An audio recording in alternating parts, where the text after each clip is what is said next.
Saudara, PSSI resmi mengumumkan John Hartman sebagai pelatih tim nasional menggantikan Patrick Kluivert yang gagal membawa timnas maju ke Piala Dunia.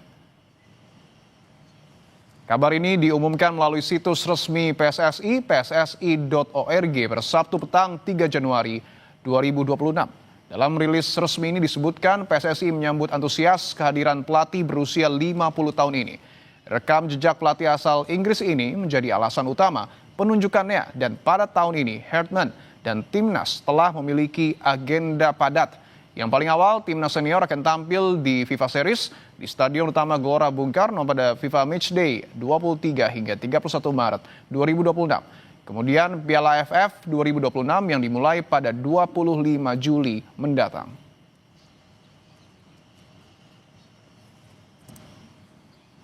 John Hartman dikenal sebagai pelatih sukses membawa tim Kanada naik peringkat FIFA dari 72 menuju ke 33 pada tahun 2022. Tak hanya itu, Hartman juga membuat sejarah bersama Kanada dengan membawa tim lolos ke Piala Dunia 2022 untuk pertama kalinya sejak 36 tahun terakhir. Analis sepak bola Iksan Mahar menilai John Hartman cocok dengan karakter timnas. Tidak hanya pertemuan dengan Alexander Zwier sebagai direktur teknik dan juga tim BTN yang mewawancara John Hartman, bahkan saya juga mendapat informasi bahwa Pak Erick Thohir sejak Oktober pun sempat bertemu dengan John Hartman ketika beliau sedang berkunjung untuk melihat Oxford saat itu, tim yang dia miliki secara ownership. Jadi memang ini adalah hal yang baik, apalagi kalau kita juga melihat dari karakter tim, dan itu juga memang sesuai dengan apa yang kita butuhkan sekarang. John Hartman dari secara taktikal permainan, tipikal tim yang sudah terbiasa dengan melatih tim-tim mediocre, apalagi kita sekarang kan tengah dalam berjuang untuk bisa bersaing di level Asia. PSSI resmi menunjuk John Hartman sebagai pelatih timnas Indonesia. Kita bahas bersama analis sepak bola Gita Sundo. Bung Gita, selamat petang. Selamat petang, selamat sore. Selamat sore, Bung Gita. Official akhirnya udah jadi jadi pelatih timnas. Nah, kalau menurut Anda, mampu nggak seorang John Hartman menjawab target timnas? Mampu itu dia harus diberi kepercayaan, dia harus diberi waktu. Karena target kita ke depannya adalah Piala AFF, kemudian Piala Asia, lolos ke 16 besar. Tapi kalau melihat apa yang dicanangkan oleh federasi bahwa tidak akan ada tindakan apapun terhadap John Hartman kalaupun dia gagal di 2 turnamen itu. Ini artinya proses yang diharapkan akan bisa dijalankan karena proses waktu, sehingga dia punya banyak waktu untuk bisa memberikan apa yang diinginkan nantinya. Dan saya pikir tadi kalau Iksan bilang bahwa dia cocok dengan pola kita, iya, dia dengan 3-4-2-1 dia punya kemampuan untuk itu karena polanya sama, bahwa kita memakai 3 center back, itu yang selalu sama dilakukan pada saat kita dilatih oleh Shin Tae-yong ataupun kita pernah dilatih oleh Patrick Kluivert pada saat kita menang melawan Bahrain dan melawan Cina di GBK, kita juga pakai formasi 3-4-2-1. Jadi saya pikir ya harus dilihat apakah dia akan berhasil, tapi polanya ke arah sana sudah ada. Tapi Bung Gita, Anda udah dapat bocoran belum? Kira-kira kalau John Hartman ini akan melatih tim senior aja atau U23 juga?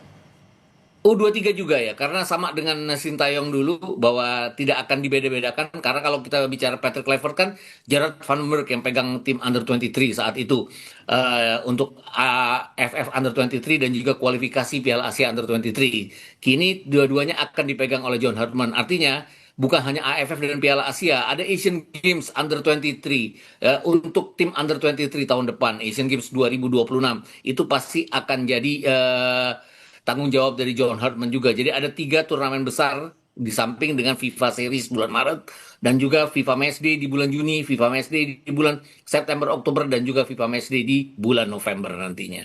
Tapi Bung Gita, kalau misalnya kita membandingkan antara ya ini 3 pelatih terakhir, artinya John Hartman, kemudian Patrick Kluivert dan juga STY, plus minusnya apa nih? Saya nggak mau bicara Patrick Kluivert ya karena kelihatan bahwa kalau kita dia fokus ke tidak ini punya berarti ke John Hartman dibandingkan 2 yang lain.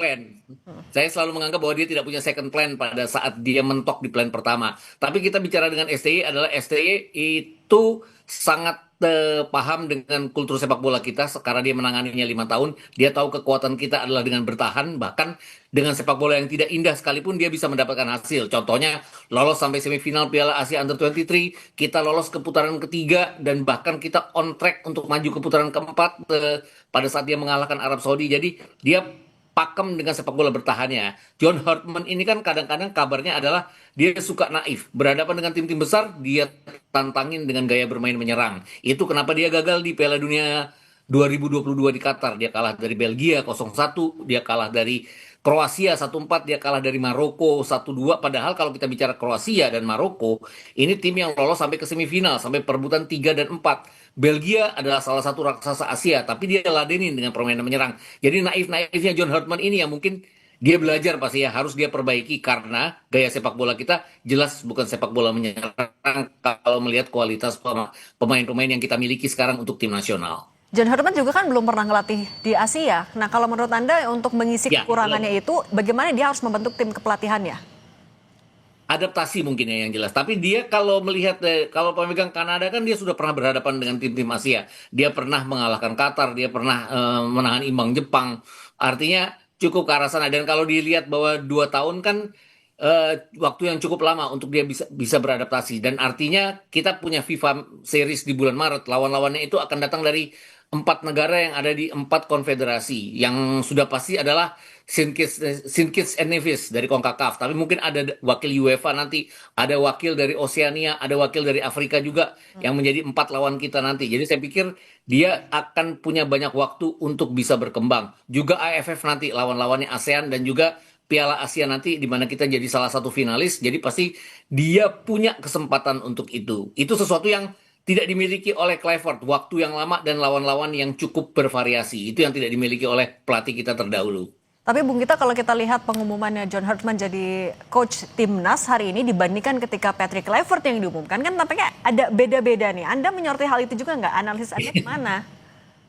Iya, saya pikir PSSI, federasi ya maksud saya, sudah lebih belajar bahwa tidak harus menggebu-gebu, tidak harus berpikir bahwa ini adalah bintang yang akan membawa sepak bola kita menjadi maju. Karena waktu itu kesannya seperti itu pada saat Patrick Kluivert datang, bahwa ini mantan bintang sepak bola, walaupun tidak punya kualitas, tidak punya CV sebagai pelatih yang berkualitas, tapi dielu-elukan. Jadi saya pikir juga sekarang PSSI juga agak ini ya, agak lebih merendah untuk mengumumkan, juga mungkin nantinya tidak akan banyak sambutan untuk John Hartman.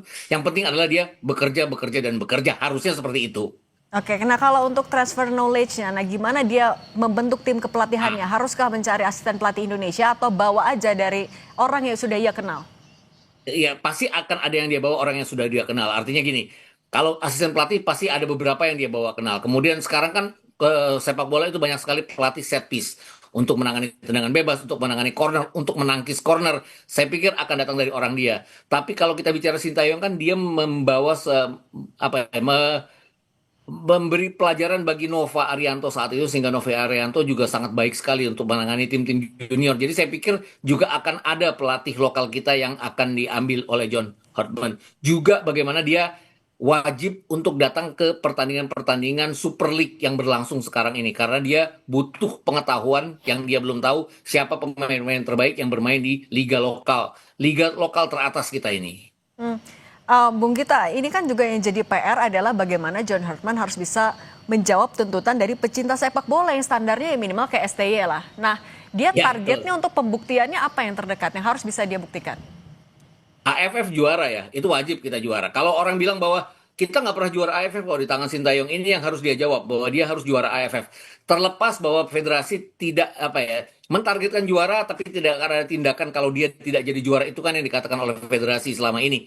Tapi dia wajib menjadi juara. Kenapa? Karena kita belum pernah juara, akan memutus keraguan-raguan pencipta sepak bola kita kalau kita bisa menjadi juara SEA Games. Dan kita punya banyak pemain nih, artinya pemain-pemain diaspora itu kan sudah banyak merumput di liga lokal kita, seperti Tom Hayes, seperti Eliano. Jadi mereka bisa digunakan, tidak harus memanggil pemain-pemain yang ada di Eropa. Kemudian pemain-pemain yang bermain di Thailand kan juga bisa dimainkan, itu pemain diaspora juga. Jadi nggak perlu takut, squad kita juga akan lebih baik dibandingkan dengan squad-squad kita di Piala AFF sebelumnya. Bung Gita, kalau belajar dari Patrick Kluivert juga perlu nggak John Hurtman menetap lama di Indonesia? Mengingat ya kan pemain kita juga banyak yang di Liga 1, banyak yang di klubnya Ya. masing-masing. Ya, harus saya rasa ya. Kemudian kalau kita bicara Eropa kan pemain naturalisasinya kan kayaknya belum akan tambah ya.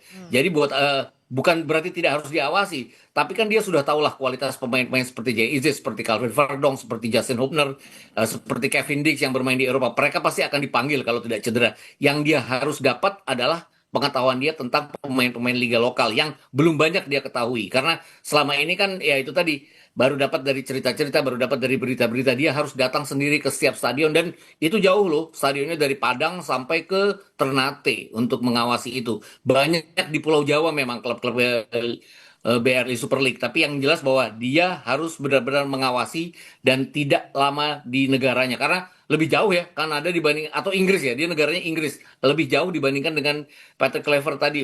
Artinya dia benar-benar harus konsentrasi untuk mengawasi liga kita tanpa harus terlalu memikirkan pemain-pemain yang bermain di Eropa karena pemain-pemain yang di Eropa sudah jadi. Kang, kalau untuk membawa perubahan yang baru untuk timnas, strategi macam apa yang harus diterapkan atau dicoba? Menyerang atau defensif? Saya pikir sih defensif ya. Apapun yang dilakukan oleh Sintayong terlepas dianggap tidak. Orang kan banyak bilang tidak asik, tidak mengenakan. Tapi yang jelas kan hasil. Negara kayak kita kan bukan negara yang kuat sepak bolanya di Asia. Berhadapan dengan raksasa-raksasa Asia, ngapain juga coba main indah. Artinya berhadapan dengan Australia, kita coba main terbuka, kita berantakan. Lawan Jepang juga kita berantakan. Defensif saya pikir yang harus dilakukan. Itu yang tadi dibilang bahwa in manajemennya, ini katanya supporter Kanada ya, in manajemennya John Hurtman ini agak kurang. Kenapa? Dia terlalu naif, dia menghadapi lawan-lawan yang berat pun dia bermain menyerang. Itu yang harus dia perbaiki.